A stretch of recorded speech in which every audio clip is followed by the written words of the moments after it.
Klendeng nek kamarang kakaranggeya kenjang dewek hiji teu kabagean papacangan tibu budak geus gede di. Bismillahirrahmanirrahim. Bersama saya Syarif Rahmat, kita bertemu di acara Obrol. Assalamualaikum warahmatullahi wabarakatuh. Al-Mukarramun, para alim ulama, para ajengan, para sesepuh dan tokoh masyarakat, bil khusus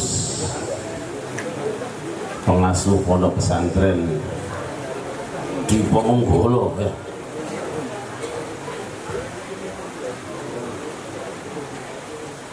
Anak-anakku, para santri, hadirin hamba-hamba Allah yang dimuliakan. Alhamdulillah, dengan izin Allah pada malam hari ini untuk kesekian kali saya dapat bersilaturahim di tempat ini, dengan harapan mudah-mudahan apapun yang kita lakukan semenjak dari kediaman masing-masing sampai dan selama di tempat ini hingga kembali nanti dicatat sebagai ibadah di hadapan Allah Subhanahu wa taala. Allahumma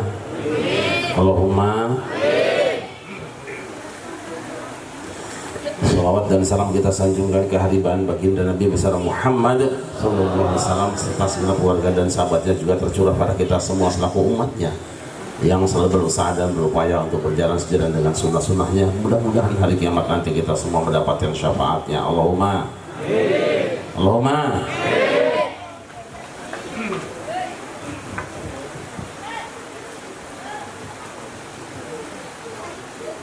pada suatu hari Nabi Isa kedatangan rombongan wakil rakyat NKRI, Negara Kesatuan Rakyat Israel.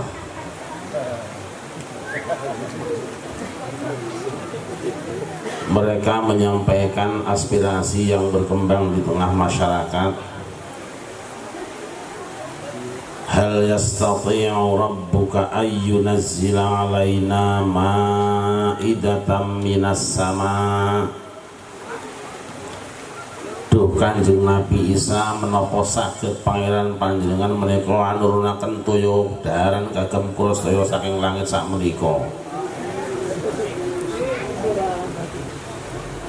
Nabi Isa menjawab, ittaqullaha in kuntum mu'minin, padha wedya sira kabeh marang Gusti Allah lamun ana sira kabeh iku kang wis padha iman. Ngerti gak ini?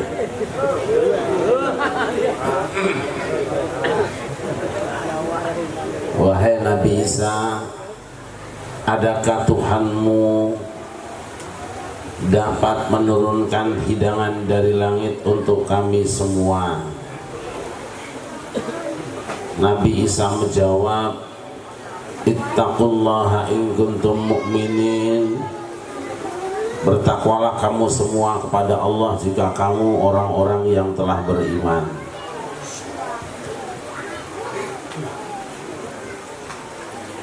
Jawaban Nabi Isa ini tidak cukup untuk menghentikan usul al-hawariyun. Mereka kekeh maksa ingin agar supaya Nabi Isa memanjatkan doa kepada Allah, mengajukan proyek proposal meminta diturunkan hidangan dari langit. Sebagai seorang wakil rakyat dan pemimpin rakyat, Nabi Isa tentu saja tidak akan menyalurkan kecuali apa yang menjadi harapan dan keinginan rakyatnya. Sebab kata orang yang namanya wakil rakyat itu apa? Wakil rakyat.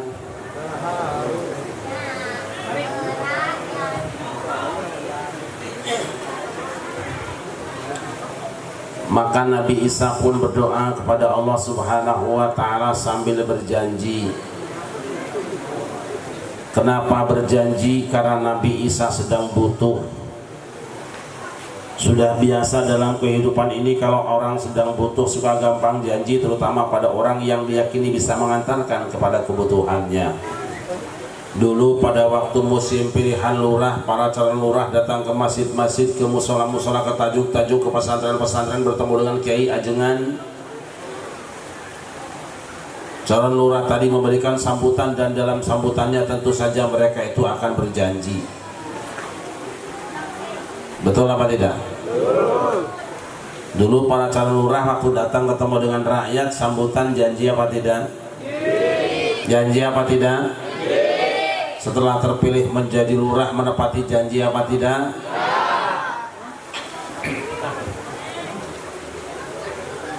Dulu pada waktu musim pilihan anggota DPR, para calon wakil rakyat dengan partainya dan tim suksesnya datang ke masjid-masjid, ke musola-musola, ke langgar-langgar, ke pesantren-pesantren, ketemu dengan para ajengan, memberikan bantuan dan sambutan. Saat para calon anggota DPR memberikan sambutan, kira-kira pada janji apa tidak? Janji apa tidak? Setelah terpilih menjadi anggota DPR menepati janji apa tidak? Dulu waktu ibu-ibu kita masih perawan ayu ting ting, datanglah seorang laki-laki ke rumahnya untuk melamar diri. Kelihatan ganteng dari kejauhan, datang bawa martabak supaya bapaknya bisa dijebak, pura-pura ikut nyapu biar emaknya bisa ditipu. Waktu bapak datang ke rumah calon mertua itu, kira-kira ngerayu-ngerayu janji apa tidak? Janji apa tidak? Setelah terpilih menjadi suaminya dan tinggal serumah beranak pinak, menepati janji apa tidak?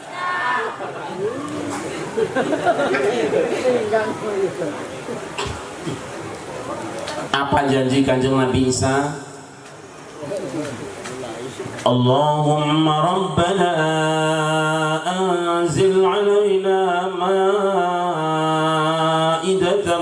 minas samaa'i takunu lana 'iidan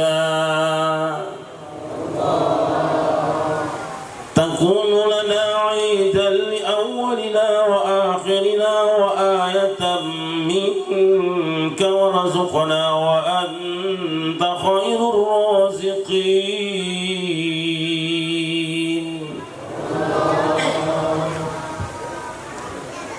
Ya Allah, ya Tuhan kami, turunkanlah kiranya hidangan dari langit untuk kami semua yang hari turunnya akan kami rayakan sepanjang masa, baik oleh kami yang sekarang maupun yang telah kemudian. Curahkanlah kiranya rezeki pada kami semua, sesungguhnya Engkau sebaik-baik pemberi rezeki. Nabi Isa berjanji di hadapan Allah, kalau Allah turunkan sembako dari langit, maka tiap tahun akan diadakan peringatan hari turunnya sembako dengan perayaan yang besar-besaran. Saya tanya saudara-saudara, mana yang lebih baik, sembako apa sembahyang? Sembako apa sembahyang? Mana yang lebih penting, sembako apa sembahyang? Ada ibu-ibu nggak?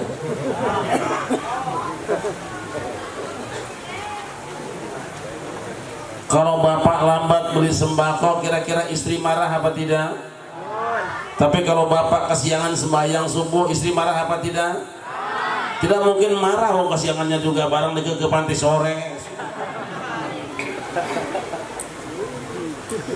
Kalau Kanjeng Nabi Isa berjanji kepada Allah akan mengadakan peringatan hari turunnya sembako, adalah wajar, tidak mengakal ke hatiku, akan masuk akal rasional makul apabila umat Kanjeng Nabi Muhammad setiap tahun mengadakan peringatan hari turunnya sembahyang. Peringatan Isra Mi'raj sebenarnya adalah peringatan hari turunnya sembahyang. Pertanyaan kita, kenapa Nabi Muhammad Isra-nya dari Masjidil Haram ke Masjidil Haram ke Masjidil, kenapa bukan dari Cikaret ke Ciawi atau kan? Perhatikan Quran. Inna awwala baiti wudi'a lin-nasi lalladzi bi Bakkah mubarakan wa hudan lil alamin. Sesungguhnya rumah pertama yang diletakkan bagi umat manusia beribadah kepada Allah adalah yang diberkahi, yang berada di kota Mekah, dan petunjuk bagi seluruh alam. Artinya apa? Kota Mekah, Masjidil Haram itu mubarakan, yang diberkahi. Kalau Kanjeng Nabi Muhammad berangkat Isra Mi'raj, berangkatnya dari Masjidil Haram, berarti Kanjeng Nabi Muhammad ngalah berkah dengan Masjidil Haram. Tabarukan cek bahasa santri. Kenapa turunnya di Masjidil Aqsa bukan di tempat yang lain, bukan di Masjid Ciawi, bukan di Masjid Juanda? Kan ayatnya jelas, alladzi barakna haulahu linuriyahu min ayatina. Masjidil Aqsa itu kami berkahi sekelilingnya. Artinya ketika Kanjeng Nabi Muhammad turun di Masjidil Aqsa, sebelum terbang ke Sidratil Muntaha, beliau ngisi bensin bahan bakarnya di pom bensin yang namanya Masjidil Aqsa. Ngalah berkah dengan Masjidil Aqsa, tabarukan dengan Masjidil Aqsa. Kanjeng Nabi Muhammad juga mampir di tempat yang namanya Bukit Tursina. Apa yang dia lakukan? Kanjeng Nabi kemudian sholat sebanyak 2 rakaat. Ketika selesai sholat 2 rakaat, ditanya oleh malaikat Jibril, tahukah engkau wahai Nabi Muhammad, wahai kekasih Allah, di mana engkau barusan sholat? Tanya ho aingka karena ayeuna hidage. Tahukah engkau wahai Rasulullah, engkau barusan sholat sebanyak 2 rakaat di tempat yang namanya Bukit Tursina. Apa Bukit Tursina? Tempat tatapannya Kanjeng Nabi Musa 40 hari 40 malam, tempat datangnya malaikat Jibril membawa wahyu kitab Taurat. Bukit Tursina tempat turunnya kitab suci Taurat. Artinya apa? Kanjeng Nabi Muhammad tahu di tempat itu ngalap berkah. Kenapa ngalap berkah? Pan ayatnya mengatakan, falamma ataha nudiya min syati'il wadil aymani fil buq'atil mubarakati minasy syajarati ayya Musa inni anallahu rabbul alamin. Ternyata Bukit Tursina walaupun cuma bukit, walaupun cuma gunung, tapi disebut dengan al-buq'atul mubarakah, lembah yang diberkati. Kalau Kanjeng Nabi Muhammad sholat 2 rakaat di Bukit Tursina, artinya Kanjeng Nabi Muhammad ngarap berkah dengan tempat turunnya kitab suci Taurat. Saudara-saudara, saya tanya, kira-kira mana yang lebih berkah? Tempat turunnya Taurat apa turunnya Al-Quran? Jawab, lebih berkah Taurat apa Quran? Kalau Kanjeng Nabi Muhammad ngalah berkah dengan tempat turunnya kitab suci Taurat, kenapa umat Islam tidak boleh ngalah berkah dengan tempat turunnya Al-Quran Gua Hira? Dan sekarang oleh kaum Wahabi dikatakan kalau orang yang ngalah berkah di Gua Hira atau musyrik hukumnya teka arti cek aing mah. Kanjeng Nabi Muhammad pun kemudian turun sholat sebanyak 2 rakaat di tempat yang namanya Bethlehem. Ditanya oleh malaikat Jibril, tahukah engkau wahai Rasulullah, di mana engkau sholat barusan? Aku tidak tahu malaikat Jibril, aku yang mana sebesar mana orang nanti apa-apanya nunggu petang sih godel bengi-bengi kayak gini. Arti itu ada orang Jawa nggak? Ada orang Jawa nggak? Kelihatan kalau bibir tebel hidung pesek masih Jawa kuliah. Engkau barusan sholat wahai Rasulullah di Bethlehem. Apa itu Bethlehem? Tempat lahirnya Kanjeng Nabi Isa. Kenapa Kanjeng Nabi Muhammad sholat 2 rakaat di tempat itu? Bukankah Al-Quran mengatakan, qala inni abdullahi atani al-kitaba wa ja'alani nabiyya wa ja'alani mubarakan aynama kuntu wa awsani bis salati was zakati ma dumtu hayya. Nabi Isa berkata, aku ini adalah hamba Allah. Aku diberi Alkitab oleh Allah dan aku oleh Allah dijadikan sebagai seorang nabi. Wa ja'alani mubarakan aina ma kuntu, dan Allah menjadikan aku sebagai orang yang diberkati dimanapun aku berada. Berarti tempat lahirnya Kanjeng Nabi Isa adalah tempat yang mengandung berkah. Kalau Kanjeng Nabi Muhammad sholat 2 rakaat, berarti Kanjeng Nabi Muhammad ngalap berkah di tempat maulidnya Kanjeng Nabi Isa, tempat lahirnya Kanjeng Nabi Isa. Saya tanya saudara-saudara, kira-kira mana yang lebih berkah, tempat lahir Nabi Isa atau Nabi Muhammad? Ayo, tempat lahir Nabi Isa atau Nabi Muhammad?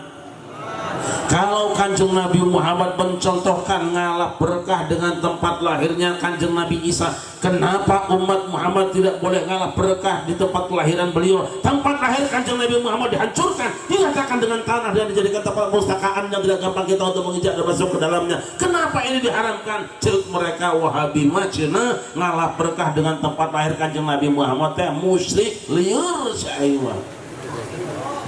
Betul? Masyaallah muslimin rahimakumullah. Tempat mana lagi di bumi yang mengandung berkah? Tempat orang soleh, tempat ahli ibadah, tempat waliullah, tempat ulama. Mana contohnya? Siti Maryam. Maryam itu santri yang masih muda, cantik-cantik seperti ini. Tapi Maryam mah istimewa. Apa istimewanya? Tiap hari di kamarnya, di kobongna teh ada sembako, ada makanan, ada kiriman. Bukan COD.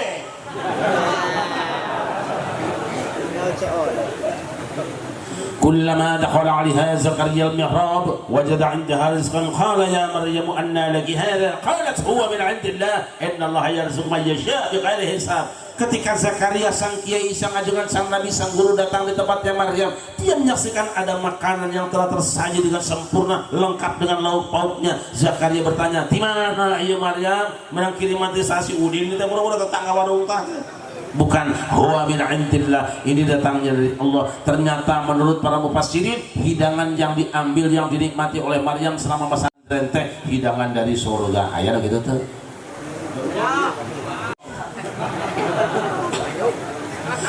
Berarti tempatnya Maryam ini mengandung berkah karena tiap hari kedatangan malaikat yang suci dari Allah Subhanahu wa taala. Berarti Maryam ini adalah seorang wali Allah, seorang wali perempuan Allah, seorang wali. Hunalika da'a Zakaria rabbahu qala rabbi habli min ladunka dzurriyyatan thayyibatan innaka sami'ud du'a. Disitulah Zakaria berdoa kepada Tuhannya. Ternyata Nabi Zakaria ngalah berkah dengan tempatnya Siti Maryam. Kenapa? Sebab Siti Maryam orang yang punya kemuliaan di sisi Allah. Sallallahu alaihi Nabi Muhammad. Sallallahu Muhammad. Hamba Allah yang dimuliakan. Tempat apa lagi yang dimuliakan oleh Allah yang bisa dialap berkahnya? Ketika menafsirkan hadis humul julasa'ul ladzi la yashqa bihim jalisuhum, mereka ada teman-teman bergaul, teman-teman duduk, siapa saja yang duduk samping dia tidak akan rugi. Siapa mereka? Mereka adalah ahli-ahli zikir, ahli-ahli ibadah, orang-orang soleh.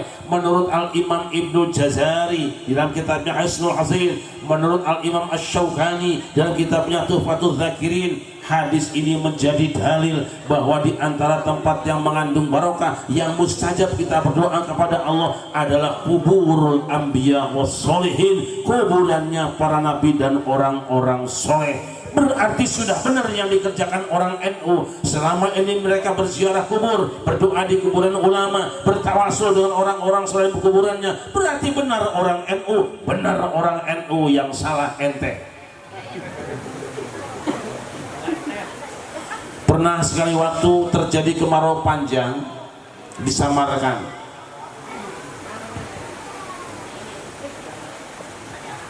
Sholat istisqa sudah dikerjakan, hujan tidak turun. Sedekah dilakukan, hujan tidak turun. Ngajerit sudah dikerjakan, hujan tidak turun.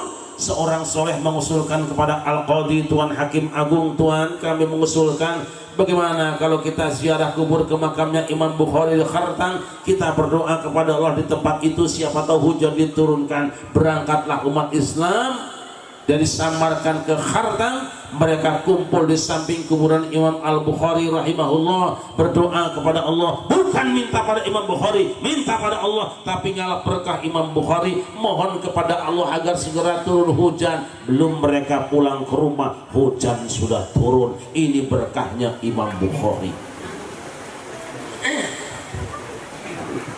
Sallallahu alaihi Muhammad. Sallallahu alaihi Muhammad.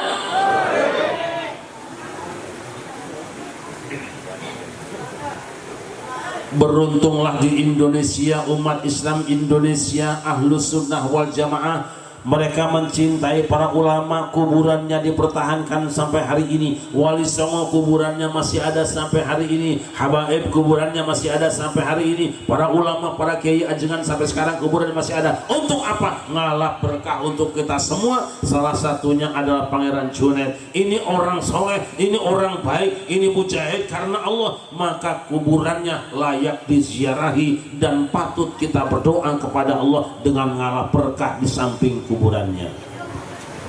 Apa itu tabut, saudara-saudara? Kotak wasiat, kotak kabiutan. Apa isinya? Isinya pretelan kitab suci Taurat. Tapi bukan Taurat yang cetakan zaman sekarang, dia yang jadul, yang tulis tangan orang terdahulu. Dimana kalau itu ada, berperang dengan siapapun pasti akan dimenangkan oleh Allah berkah Taurat. Izinkan saya bertanya, kira-kira mana yang lebih berkah, Taurat apa Al-Quran? Taurat apa Al-Quran? Eta ngadon yang hunyar, aduh si itu pengen aratul mana yang lebih berkah kira-kira, Taurat apa Quran? Kalau pretelan kitab Taurat saja bisa dialah berkahnya membawa kesaktian, pantas kalau umat Kanjeng Nabi Muhammad seringkali mengkalungkan di leher anaknya Quran stambul, Quran kecil, kadang-kadang ayat kursi dijadikan sebagai jimat. Itu adalah mencontoh yang dilakukan berkahnya Bani Israel. Karena apa? Karena Al-Quran lebih berkah daripada Taurat. Ada yang bilang, Kiai, kenapa yang dikalungkan ke anak-anak itu Quran yang kecil, bukan Quran yang gede saja? Saya termaca ente. Kalau Quran yang kecil mah pantas enteng, kalau yang gede yang satu buat ngaji, yang kedua buat mukul kepala ente yang cewek. Berkahnya Al-Quran. Hamba Allah yang dimuliakan, berkah benda apa lagi? Malaikat Jibril pernah turun ke bumi, tapak kaki kudanya ketahuan oleh Samiri. Oleh Samiri diambil debunya, dicampurkan dengan adonan emas yang jadi patung anak sapi, bisa ngomong. Musyrik? Tidak, itu berkahnya Malaikat Jibril. Kapan musyriknya? Ketika patung sapinya disembah-sembah, jatuh dalam kemusyrikan. Saudara-saudara, menurut para mufassirin, petir itu ada malaikatnya. Jadi kalau ada batu disambar petir, berarti batunya diinjak oleh malaikat Allah, sama dengan debu yang diinjak oleh kudanya malaikat Jibril. Oleh karena itu kalau ada batu yang disambar petir, diambil batunya, direndamkan ke air putih, diminum airnya untuk pengobatan. Musyrik apa tidak?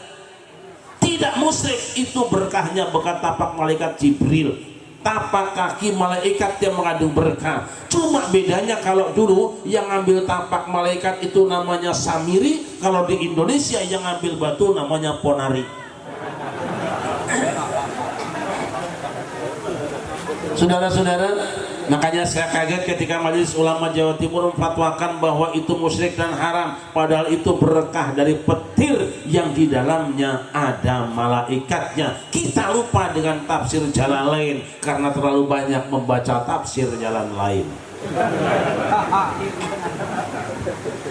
Ini batu cincin, kelihatan nggak ini? Masih ada yang makan ciri wajah kejauhan guys.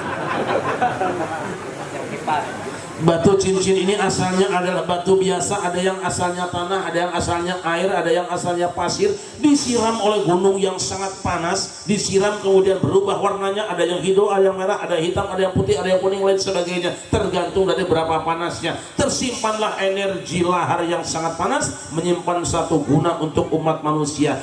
Karakternya beda-beda. Kalau yang panas itu karakternya menjadi hitam, kalau yang adem menjadi hijau, kalau yang sedang-sedang menjadi merah, kalau yang lebih ringan lagi menjadi kuning, dan seterusnya. Kalau yang sangat adem warnanya putih. Makanya orang tua kita dulu biasanya kalau datang ke Kiai, Pak Ajengan, punten anak saya sakit panas terus-terusan tidak sembuh-sembuh, Ajengan bertanya, lahirna teh poe naon si eta anak anjeun teh kasep? Lahirna hari Jumat, malam Jumat, malam Jumat Kliwon, jam berapa? Jam 2 malam, tahun berapa? Tahun sekian. Ajengan masuk ke kamar, Habibnya masuk kamar, Kiainya masuk kamar, dihitung tahun sekian, malam Jumat Kliwon itu adalah musim hujan yang sangat dingin.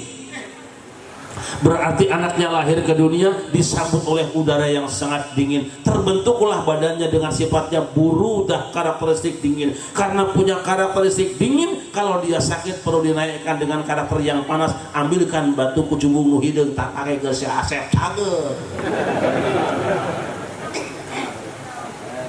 Sebab apa? Yang namanya batu itu sama dengan istri, sama dengan pasangan kita. Kalau serasi menjadi indah, tapi kalau nggak serasi jadi sakit. Makanya hati-hati kalau pakai batu, sakit-sakitan, lepaskan batunya, bikin keajengan ke infak lumayan.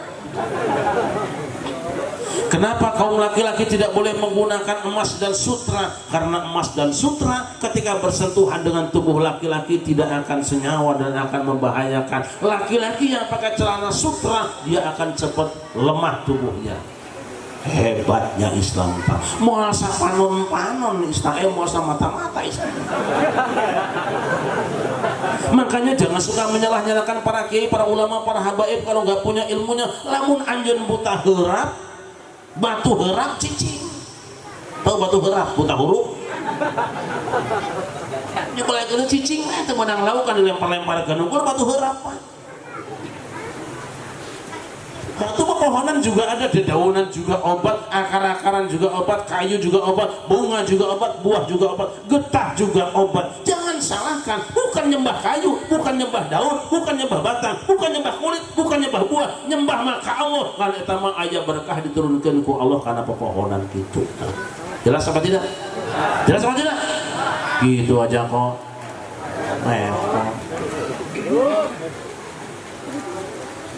Cincin mah kayak istri, Bu. Ya, Bu. Di eroh eta. Cincin kalau energinya cocok dipakai adem, begitu ketemu orang itu cincinnya bagus ya, tambah adem. Betul atau tidak? Coba dibalikin, eta cincin bedan gitu dipakai ngerakeun sia mah. Enak nggak? Nggak enak. Istri juga sama. Udah istrinya cantik, bawa kondangan, kata orang, Kang, istrinya cakep amat, sergenahan. Ini lagi gandengan sama istri kondangan, eta pemajikan becepok itu langsung sikat. Sallallahu Muhammad. Sallallahu Muhammad. Santai saja ya, nggak usah ngebut-ngebut lah. Asek be, China kira-kira dia.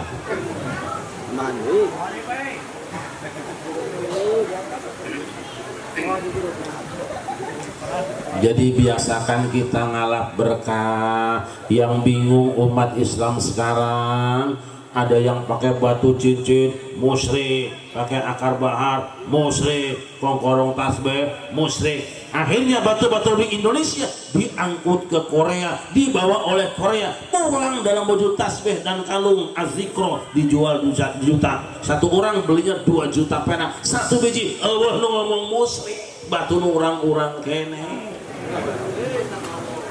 Eta bikin isim pakai ayat Al-Quran ditulis digelangkan ke anak-anak, musyrik. Tapi sekarang mereka beli yang namanya bioenergi buatan Yahudi 4 juta, musyrik. Liur caing mas. Harus gitu. Di sini ada beduk nggak? Ada beduk nggak? Ada beduk nggak? Ya. Beduk bid'ah. Kenapa? Yang bikinnya ulama, kiai, habaib, dan para santri. Bid'ah. Apa yang tidak bid'ah? Meriam. Kenapa meriam tidak bid'ah? Bikinan Yahudi. Mata heran di Saudi mah beduk kan ayam meriam. Lawan maghrib teh celegur meriam teh bid'ah ada wadang Yahudi. Liar apa liar? Allahumma salli ala nabiyil hashimi Muhammadin wa ala alihi wasallim taslima. Apal enggak? Apal tuh? Alah batu herak mola. Terus nyusun ihid, Pak. Wudu, puasa. Pantas begitu jadi ihid, tahu ihid enggak sih? Apa itu?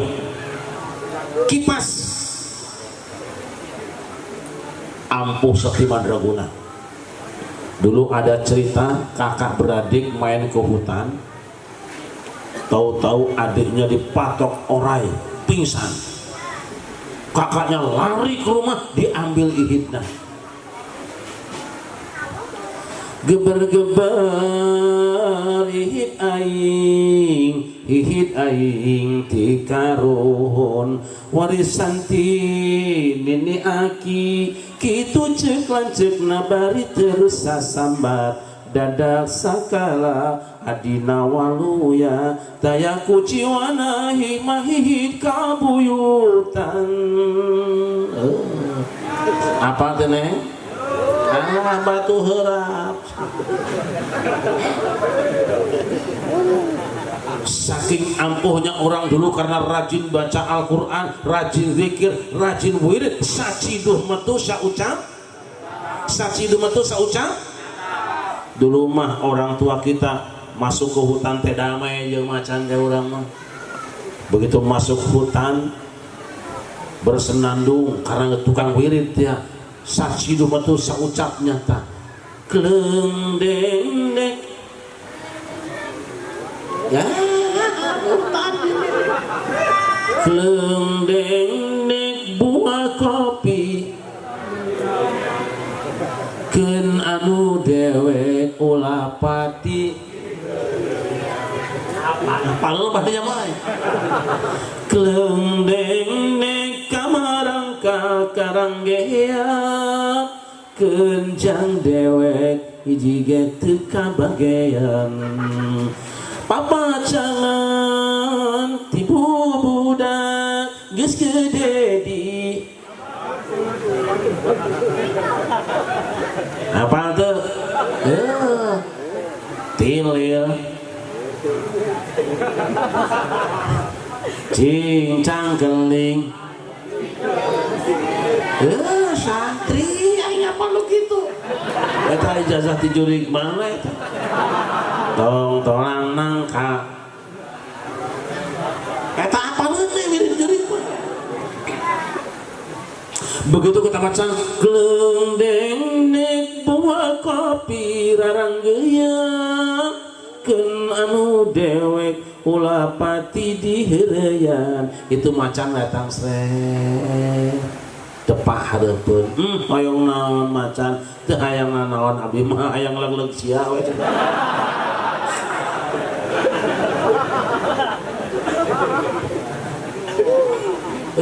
tenang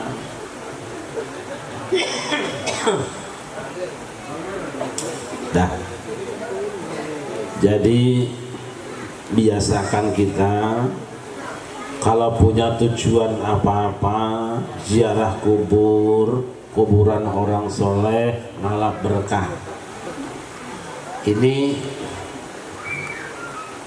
Pangeran Jonet itu putra Pangeran Diponegoro, dan Pangeran Diponegoro itu dalam ceritanya ngajinya di Masjid Patok Nagoro. Masjid Patok Nagoro Dongkelan itu kiainya kakek saya. Jadi nyambung di sini, makanya alhamdulillah sama Allah diatur. Saya ketemu dengan Ajengan Wafa, saya bertemu dengan Pak Budi Darmawan dari Jarum Foundation. Ternyata hubungan antara nenek moyang turun-temurun nyambung sampai hari ini. Makanya masjid kakek saya pernah dibakar sama Belanda, sebab itu termasuk tempat ngaji dan markas perjuangan Pangeran Diponegoro. Beliau pergi ke sini bukan nyari tales lain.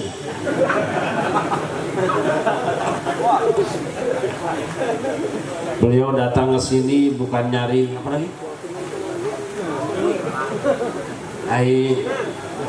Lemur ini teh yang terkenal apanya? Bolet, menong, cau. Beliau datang sampai di sini bukan cari ayam pelung, nggak jauh keneh, eta mah di Cicurug tah. Beliau datang ke sini karena perjuangan menegakkan NKRI, menegakkan agama Allah. Wajar kalau dimuliakan oleh Allah sampai hari ini.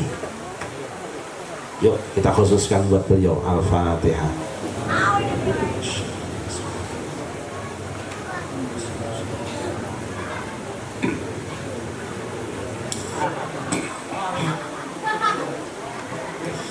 Nabi Muhammad kemudian melanjutkan perjalanan terbang ke Sidratil Muntaha. Di tengah perjalanan bertemu dengan para nabi. Assalamualaikum ya imam al-mujahidin ya Rasulullah.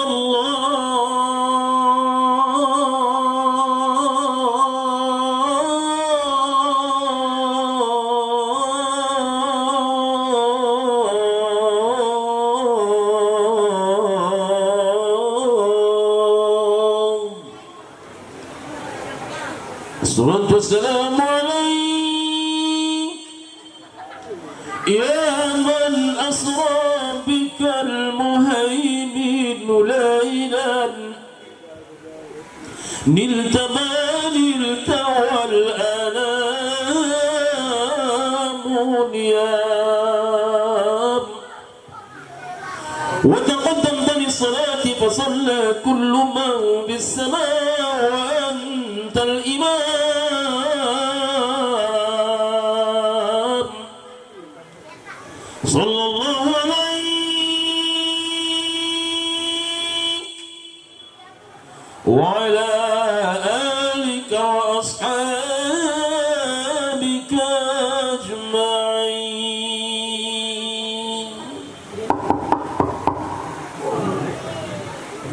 Nggak ada ya.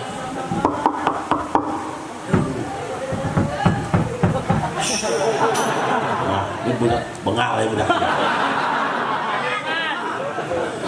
Tunggu sabar aja, tenang aja. Itu pengaruh udah rendah gitu tah. Selesai tarhim kita pukul.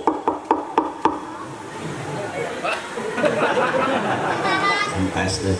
Suara apa tadi di sini? Suara apa? Oh, sungut saya tadi. Wa taqaddam tali salati fa sallaku ma fi sama wa antal imam. Kamu maju untuk salat dan kamu jadi imam, sedangkan para nabi menjadi jamaahnya. Saya tanya, Nabi Adam masih hidup apa sudah meninggal? Nabi Nuh hidup apa mati? Nabi Musa hidup apa mati? Kenapa bisa berjamaah dengan Rasulullah? Mau dibahas ya teman hese. Asal para kiai teman. Nanti mah ngurak belah bukan hanya mas. Ayo belut tuh, belut.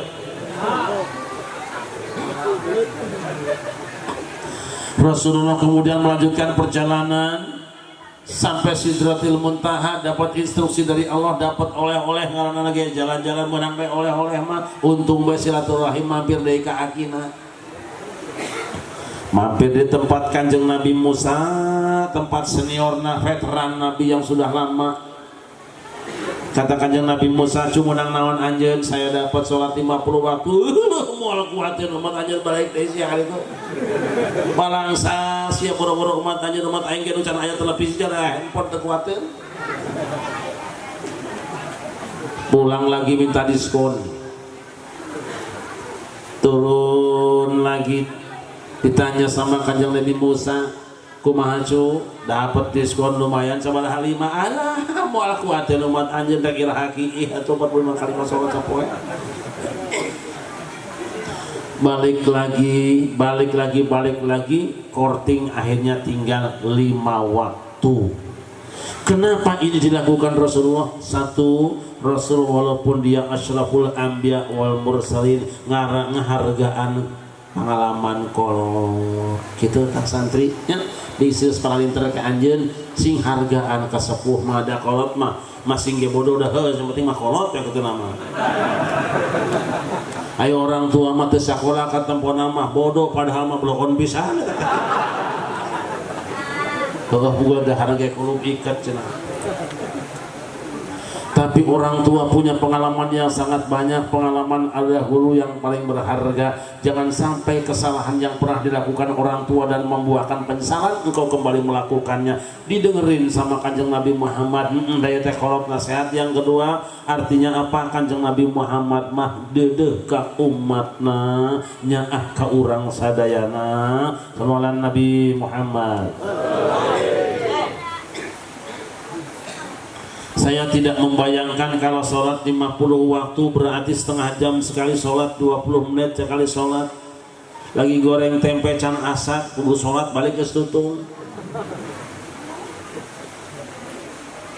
Bayangkan orang yang lagi cukur kepalanya pas lagi setengah cukur terus azan sholat balik deui ulah beuteuh keneh sabaraha deui. Orang lagi buang air ke karak nagok sagedeg azan deui eta saparo keluar sabaraha nonton keneh. Bayangkan lamun jelema keur orokan kakarak muncul saparo eta bidadeus kadege nu adzan idit we adzan kali itu jadi moal ta orok. Masya Allah, begitu asihnya Kanjeng Nabi Muhammad, beliau perjuangkan bolak-balik 9 kali duduk menghadap Allah seperti ini, makanya sehari semalam tahiyatnya sebanyak 9 kali, gambaran anjeunna 8 kali mayun ka Gusti Allah. Sallallahu Muhammad. Ya Rabbi bil Mustafa balil maqasid. Tahu. Oh gak bunyi.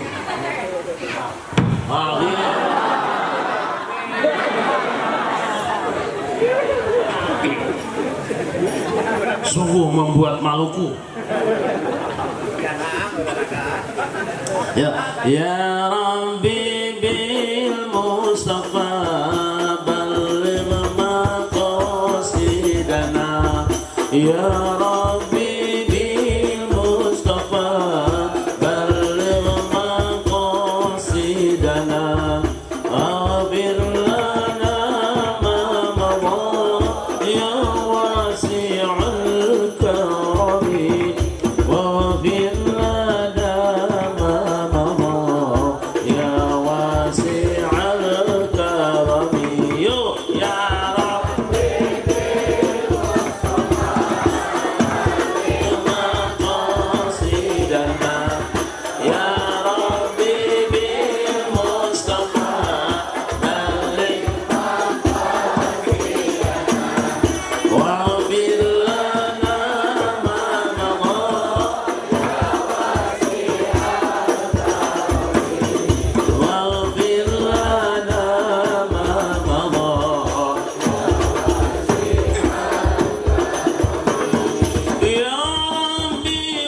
والمؤمن عبدك في دارين إنا له صبرا متى تدعوه الأهوال ينهزم صبرا متى تدعوه الأهوال ينهزم يا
untung saja yang dititipin sholat itu Rasulullah. Coba kalau nitipnya sama DPR, be aja. Ya sahiji, simpan di Swiss, simpan di Singapura. Nah, hamba Allah yang dimuliakan, masih ada beberapa yang akan memberikan nasihat pada kita.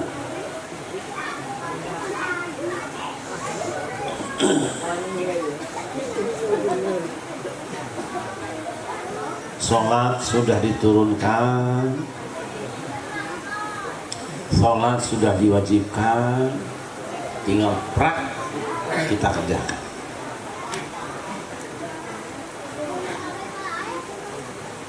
Tapi mungkin kita sudah pinter bacaan sholat mah, mungkin kita sudah lancar gerakan sholat mah,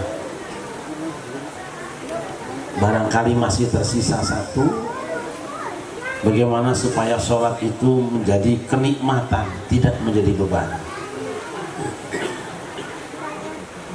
Ada yang nanya sama kiai di pesantren, kiai abdi teh tos puluhan tahun masantren di dia tapi tak tiasa sholat khusyuk.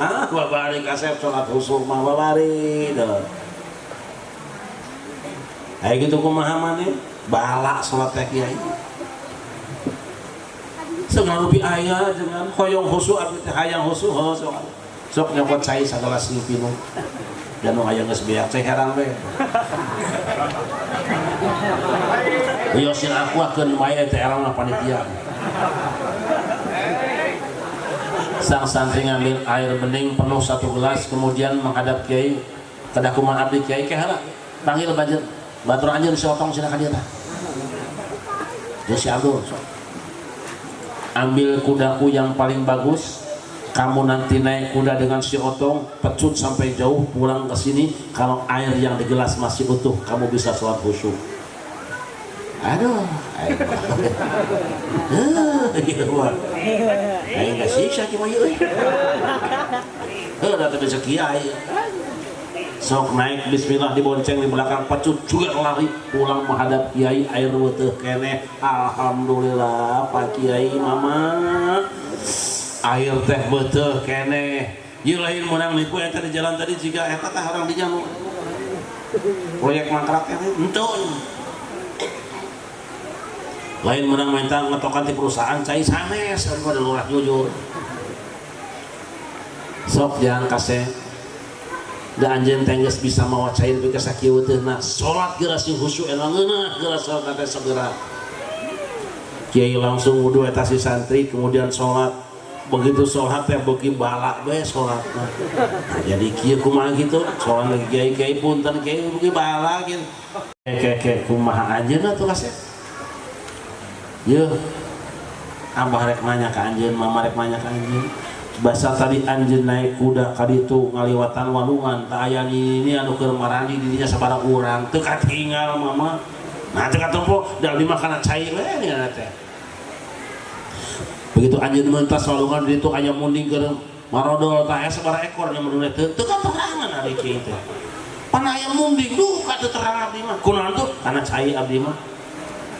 Tah gitu kasih kahati anjeun di mana anjeun kumandangkeun azan kabur kabeh setan oge minggat kabeh tapi begitu anjeun qomat salat geus qomat mulai takbiratul ihram setan kabeh ngabring dalatang ka anjeun wujudna beda-beda carana kumaha ajangan naon wae anu muncul naon anu tembong naon wae anu kapikir naon wae anu kadenge jeung katempo anggap eta teh setan kitu tong dilayani. Maksud kiai kumaha kieu? Namun anjeun hayang salat khusyuk mah di mana aya ucing ngaliwat eta teh lain ucing da keur ngagoda eta teh keur ngagoda urang saanyana eta teh setan. Tong dilayan. Aya hayam hiberberkeun katempona mah hayam saanyana mah eta teh setan. Aya pamajikan ngaliwat katempona pamajikan padahal mah. Setan dah udah sia ge setan. Tong dilayanan. Gitu kasih nya sok atuh jeung salat teh begitu salat sang santri pulang menghadap kiai ceurik nuhun mama leres pisan mama abdi anu lepas salah tafsir dah heueuh zaman aya mah loba salah tafsir jelema teu ngarti ge ngomongkeun hukum zaman aya mah kata yang budak teu pernah ngaji hadis ngomongkeun hadis salat tasbih hadis nisfu syaban teh palsu kabeh nyurik sia ngaji di mana nyaho di mana aja kalau ngaji.